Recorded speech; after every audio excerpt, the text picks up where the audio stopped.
It's Crunchtime here in the studios of Austin Peay, the #1 Austin Peay sports show in the country.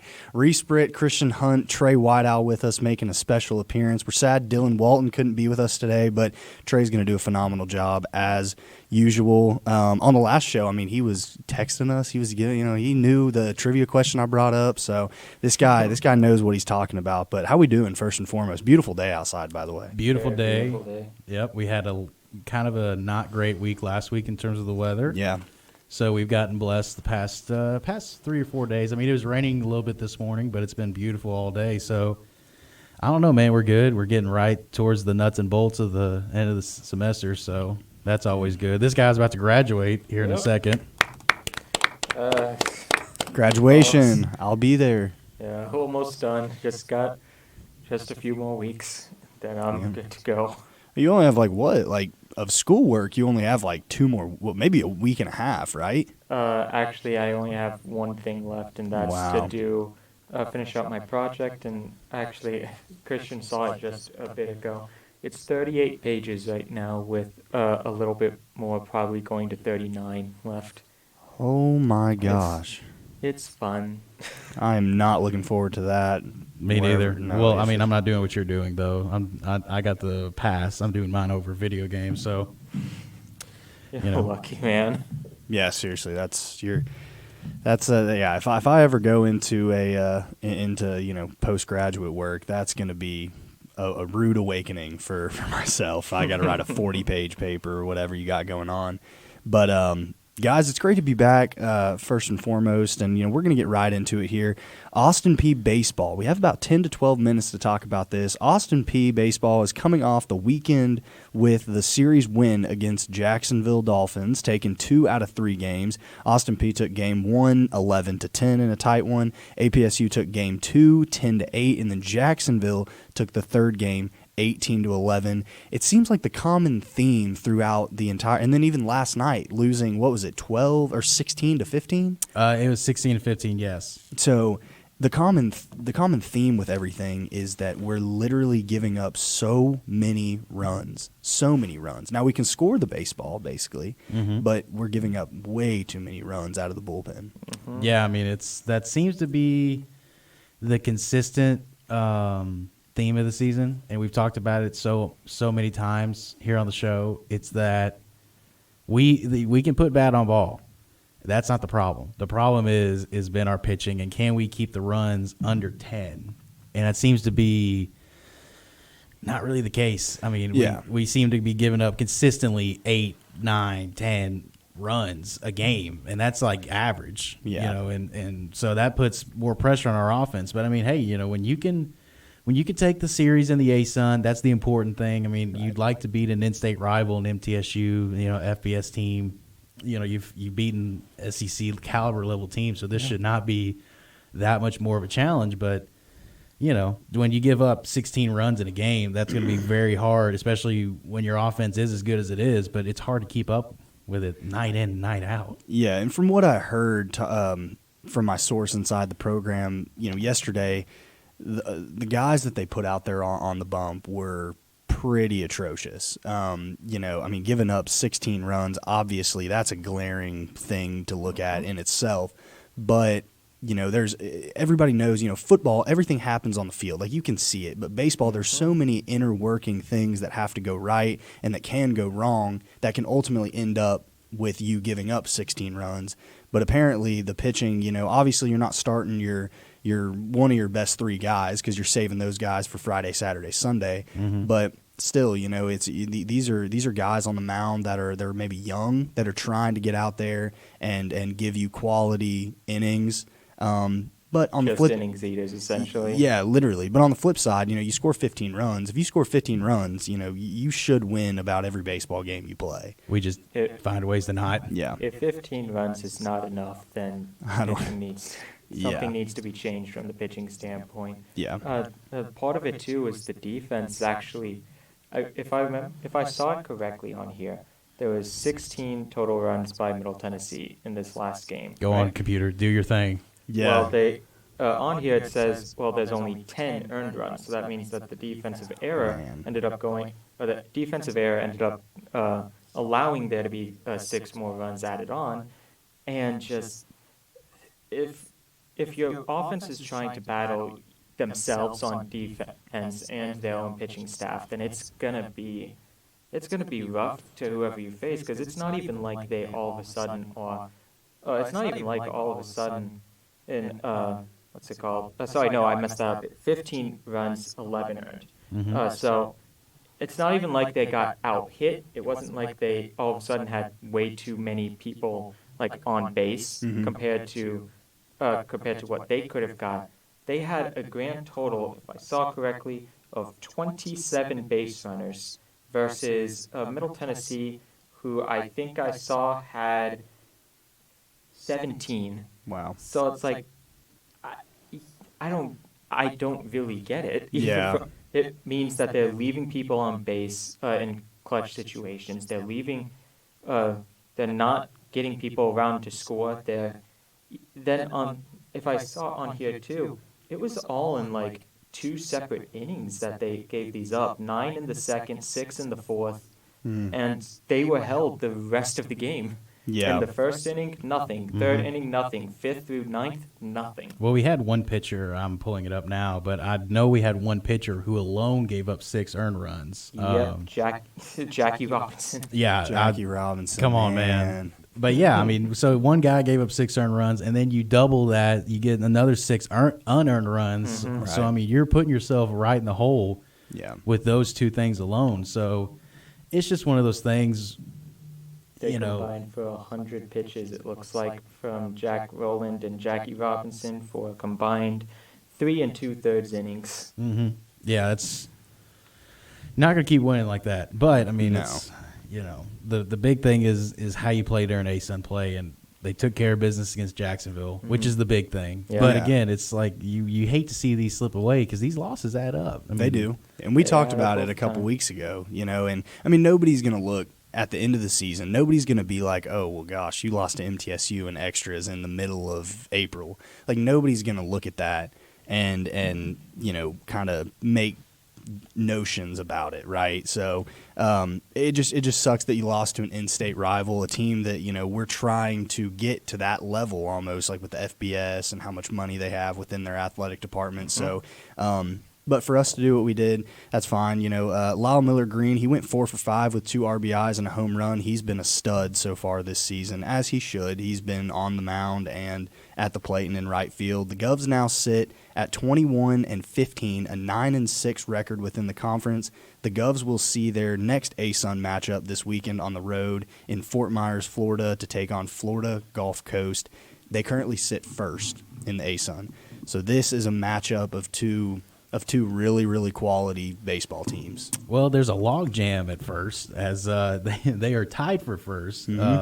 But at least according to when I did this rundown a couple days ago, and I granted, again, this is a couple days ago, but they were tied between themselves, Stetson, Kennesaw, and Jacksonville, and that still is the case. It's Stetson, Kennesaw, Florida Gulf Coast, Jacksonville, all tied for first at 10-5 in the conference. And then Austin Peay immediately after. And then there's us. 9-6. So there's a log jam at first, and then there's us, and then pretty much, you don't want to say quote-unquote everybody else, but then there's a 3-way tie technically for third with North Florida, Lipscomb, and EKU, and then there's everybody else. Yeah, everybody. Yeah, But- I love how you put that. That's awesome. But this is where we talked about, though. This is where we talked. It's the field, man. Well, this is what we talked about. You lose. Listen. You win 2 out of 3. Great. You win the series. You did your job. But you don't sweep the teams you need to sweep. And now that loss to Bellarmine, that loss to Queens, right? Those just little Lost to Jacksonville even. loss to Jacksonville. Those are games that you could have put yourself ahead in the standings, and now you're still having to play catch up, and you're having to have help in order to catch up in the standings, along with you continuing to win. Yeah, that's the biggest thing is if you continue to win, and you focus on what you need to do, because you can't control what other teams are doing, right? Like if other teams are winning, you have to win with them. It's like you can't. Like Jacksonville, for example, you won two out of the 3 off them. That's good. Yeah. They're still ahead of you in the standings, but at the end of the day, like if you and Jacksonville are tied, you're gonna have the tiebreaker. So that's kind of what that's kind of, it almost seems like the whole conference is kind of cannibalizing each other. You know, we saw it in basketball. We kind of saw it in football other than Austin Peay, kind of breaking away and being that top dog. So it just seems like the ASUN's kind of cannibalizing each other throughout. Like everybody's kind of beating everybody, it seems. So as long as you can keep winning series, and that's what we've talked about, just keep winning series, and you're going to be fine. Yeah, they've got a big one coming up, I think, this weekend against FGCU. Yeah, Florida Gulf Coast, yep. And that's on the road, which has been an Achilles heel for them. I think they're 9-9 on the road in general, 3-3 in the conference. Just they need to find a way to win that series. If they do, that might honestly give them enough confidence to know, hey, we're not absolutely awful on the road now. Yeah. We can win these games. We can win these series. Mm-hmm. We just gotta put it all together, keep playing like we did it on this one, and then move forward. And if they do win this one, I think there's a legitimate shot they can end up just propelling forward and taking that momentum to potentially being a first place team. They just have to win a road game. They have to win a road series. They're 3-3 on the road within the conference, and then like you said, they're 9-9 overall on the road, which is not terrible. It's not terrible, but it's definitely could be much better. Well, yeah, which is at home you're winning 12-6, so you're winning twice as many home games. Yeah, you're winning 2/3 of your home games and going 500 on the road. Yep, which is indicative of our record. You know, it sums it up perfectly. Yeah. So, with all that being said, FGCU this weekend, big series. Big, you have to go in there, get 2 games. If not, Probably. you're gonna have to get 2 games, and if you get one, that's not gonna hurt you necessarily too much, but it's not going to give you the best chance there. Right, it's not going to help you out. So we wish the baseball team all the best, and we're going to follow them this weekend. But for right now, we want to turn our attention to the social media reader at APSU Crunchtime on both Twitter and Instagram. Go give them a follow at APSU Crunchtime on both Twitter and Instagram. Try and post on there once or twice a day, and we try and push out some content there for you guys as well. But let's get right into APSU softball. We have about 10 minutes to talk about this. The Lady Govs losing streak has been extended to 7 as the Govs were swept on the road against EKU, who is the number 1 team in the ASUN, as we previously have talked about. They dropped all 3 games there. The Lady Govs struggled to score as they only scored 8 total runs in the series, as well as giving up 22. I had to kind of do a double take there for a second because 22 runs, that's pretty that's pretty substantial. You're pretty much averaging 8 runs a game, 7.5 runs a game. About 7.5, yeah. Yeah. So that's and then you only scored 8 total runs in the series. That's pretty brutal. That's pretty brutal for sure. You want to talk about brutal on the road, and it's our softball team. They are 1-12 on the road overall. So. Aren't they extremely good at home? They're 12-7 at home, and then they're 4-5 at neutral sites. So they're not bad at home. They're not bad on neutral sites, but for some reason, there's just something about playing a road game that they just cannot get over the hurdle. 1-12. Yeah, 1-12 and 0-9 in conference. Jeez. It's one of those things too. It's it kind of.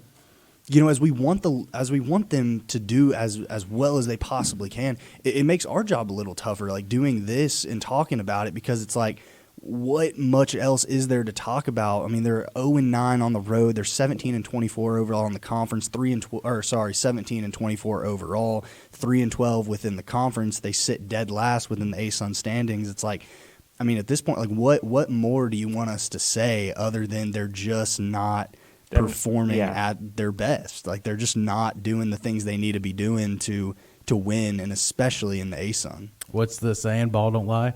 Yeah. Listen, they got off to a really good start. Mm-hmm. We were played some tough teams too. Really tough teams, and we were like, hey, this team looks like it can do something. Especially if you're playing the bigger teams and hanging with them and playing competitively. But I don't know what's happened. I don't know if they just completely lost all momentum. I don't know if something within the locker room is going on, but they just completely have lost all juju with that team. So you're sitting at a 7-game losing streak. Yeah, something's got to change. That's what I'm. Yeah, it probably should have changed a lot sooner than now. But I mean, yeah, that's about like all we really can say. I mean, because you didn't really even lose a lot. Like you lost Lexi Ozowski, who's the all A-Sun third baseman. You brought back your best pitcher in Jordan Benefield, other than her struggling with some injuries early in the season. She's back now, so it's like I don't really. And you didn't really lose too much in the field, so I don't know where the disconnect is. Maybe something is going on in the locker room. We're not speculating on anything, but maybe something is going on between coach and player and whatnot. But it just I wanted to say that because it makes our job a little harder talking about it, because we just feel like a broken record almost, talking about how the team's not getting outs, and they're not putting bat on ball, scoring 8 total runs in the series against EKU. And so we kind of seem like broken records almost a little bit. It's mostly just their hitting too. Like you're looking at this, they out-hit them they out-hit Eastern Kentucky in one of the games 9-7. I think it was the game on Saturday, April 13th, where they lost 3-4. And the other 2 games, they got out-hit badly. And it's like, maybe not badly on one of them, but definitely in the one on Sunday. But they just, I don't know what it is. Their pitching did well in one of the games, yet they still lost because they needed just something from their bats. Right. And when you are struggling, like you said earlier, to put bat on ball, what else can you say? Like, it's either the coach that's not getting it. It's either the coach making bad preps or whatever. It's either the hitting coach that's just not doing well, or it's just their bats are just constantly just not completely getting it, because you can't have your pitching staff continuously have to go 6 to 7 innings or whatever of no run ball just because your offense can't do anything. Right. And I don't think Coach Stanfield is the problem, at least from what I understand, because Coach Stanfield has been kind of one of the staples here. Oh, no, I wasn't saying she was the main problem. It's just something is off, and I don't know what it is. And it could be the hitting coach, or it could be just there's something with the players that missing, that Coach Stanfield isn't quite getting to her players. So I mean, maybe she has to go in the portal and live in the day that we live in and say, hey, listen, these players aren't getting it. I need to go find elsewhere, go in the high school ranks, go in the portal ranks. Yeah, that's just the world we live in. So I mean, it's kind of what we talked about with NIL all the time. You want to be treated like an employee. Well, guess what? If you're an employee not doing your job, you get fired. You get fired. Yep. So if you're a player that you just can't put bat on a ball, maybe this level isn't for you. So it's like you said. I mean, you can't keep going. You can't keep hoping that Jordan Benefield goes out there and pitches a no-hitter. A no-hitter. Yeah, it's like you just can't expect that. So it's like you said, man. We're a broken record, but until something changes, we're going to keep being a broken record. because we just can't. I mean, we just can't say much more we about gotta, it. We got to talk about. Like what do you want me to talk about? We got to talk about something. Yeah, so, right? And this is it. No, the funny it's thing funny. is that is actually the most lopsided. The game on Sunday was the most lopsided victory or loss that they've had since way back against LSU on February 24th. Outside of that, if I saw correctly, there's only been quite literally a handful of times where they even allowed over 6 runs. It's like, it's your offense. No other way to say it. It's your offense. Complete opposite. Baseball, it's like, we play incredible offense. We just can't seem to get pitching or we struggle on defense. Yeah. Softball, it's like we can't get a run to save our life. Yeah. And, drawing kind of comparisons between the two games, it's like in baseball, you can manufacture runs more than in softball. Like in baseball, you can, if you get a runner on first, 1 out, you're probably trying to steal second, right? And then, because you can get a lead off, you can get, there's just so many, you can put the hit and run on. I know they do that in softball a little bit, but in softball, you have to stay on the bag until the pitcher throws. I know it's a shorter distance, like between base to base, but also what comes with that is the catcher is in a shorter distance between home plate and second base, right? So it's like there's a bunch of trade-offs that in softball that you just don't have in baseball, if that makes any sense. So you just almost can't manufacture runs as much in softball as you can in baseball. So that could be another thing, like where they might be trying to do that, but they're just not quite getting that, if that makes any sense. One thing that could absolutely help we talked about how they're terrible on the road, right? Mm-hmm. Their next 7 games are at home. One series against Queens, one series against Florida Gulf Coast. If they can at least take 4 of those games, then you could legitimately see, maybe they've got a chance, because that could leapfrog them over Queens, Bellarmine, Kennesaw State, Lipscomb, and Stetson into a final series in Alabama against Central Arkansas, I think. Yeah. That's North Alabama. Jeez. No, I mean that would put but I like where you're thinking. I mean, that would put your record there at like 21-27. So, at least you get over that 20 win mark if you can win 4 out of those 7 games. So, and then obviously they're all in conference. So and their conference record would just bump all the way up to 7-14. Which isn't great, but it's still much better than what you're looking at right now. I don't think 7-14. The only one I see is Tennessee Tech. That's the only other non-conference game you got. So from here on out, it's a sprint. It's a sprint, yeah. At this point, for both softball and baseball. So, but we'll move on from that for right now. But yeah, the Lady Govs, like you just mentioned, they're gonna see Queens at home this weekend. Queens currently sits at 19-20 on the year, 6-9 within the conference. So it's going to be a good test, but if like we just stated, they're better at home than they are on the road. Maybe this is a get right series for the Govs. So we're going to wish them all the best and follow along with them. If you're in the area, go out and support them.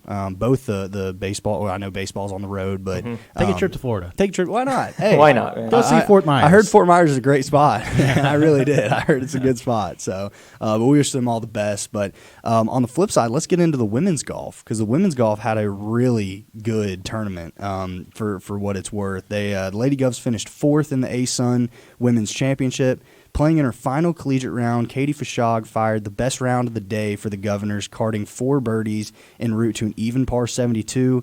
Jillian Breedlove used 3 birdies to shoot 1 over 73, and Kaylee Campbell also tallied 3 birdies and shot 75. That's 3 over. Breedlove, Campbell, and Fashog all finished tied for 14th with an aggregate score of 3 over 219. So, yeah, clap it up for them. That'll bring I think they actually do have one more tournament in Arizona. It's kind of a weird thing that they do. It's like this group hosts a tournament for the teams that were just outside of what it would take to make a regional, and they host a tournament out there. It's kind of like the NIT almost, or like the CBI or whatever that Austin Peay played in for basketball. It's more golf. Literally, it's more golf, and it's in Arizona, so it's a nice spot to go for at that point in the year. But that'll bring their season of trying to compete for a national championship to an end. They didn't end up winning, but finishing. People don't realize the ASUN for golf is arguably their best sport. Didn't you say before that it's really rough? Yes, meaning in general. Yes, very competitive. Very competitive. Yeah. Like for guys golf, I really do think that the ASUN Conference, guys golf, men's golf is their best sport. I mean, they've got 5 teams ranked within the top 60 in the country. So it's like, when you look at that, what other sport, or do they have 5 teams within the top 60? And I think the girls are right there. I mean, they've got, I think, 2 teams ranked within the top 80. So it's like those teams can play. They've got some players, but and for the girls to do what they did and finish 4th, and I think they were only 3 shots out of the lead at one point on the second day. So they had an opportunity to move up into that top spot, but they just couldn't get it done. But I wanted to highlight Kaylee Campbell shot a 68 in the middle round. I mean, that's 68 in a conference tournament. That's golfing your ball. She tallied 7 birdies on the day. When you're making 7 birdies, a lot's going right. Yeah, a lot's going right. You're putting it on the green. You're putting it right into the hole. There's no question about it. Yeah. So, just proud of what they've done, and I think the women's golf team, it's a bright spot for this athletic department. No doubt. They don't get the recognition that they deserve. But they certainly should get some recognition, because they've won multiple tournaments this year. They haven't had an individual winner like they have in previous years, but ultimately that doesn't matter if you're getting it done as a team. So kudos to them and what they did. But on the flip side, men's golf. we actually travel down to Dothan, Alabama for the ASUN Couldn't wait to Championship. talk about this, huh? Well, it's going to be fun. You know, I'm excited for it. He came straight off the green here, so like we kind of have to talk about Yeah, it. we're grinding. We got out there at 8:30, left the golf course at like 1:30 ish. If not, we're off the show. Yeah. So it's not like Yeah, no, it's good, but we're excited about that. We leave Friday at like 5, and then we go down there, play practice round Saturday, which the weather down there looks really good other than Saturday. It's going to be like 90 degrees down there. Ooh. Yeah, so it's going to be a heater. Can you play in a tank top or cut off? Nobody wants to see anybody on the men's golf team playing a tank top. Trust me.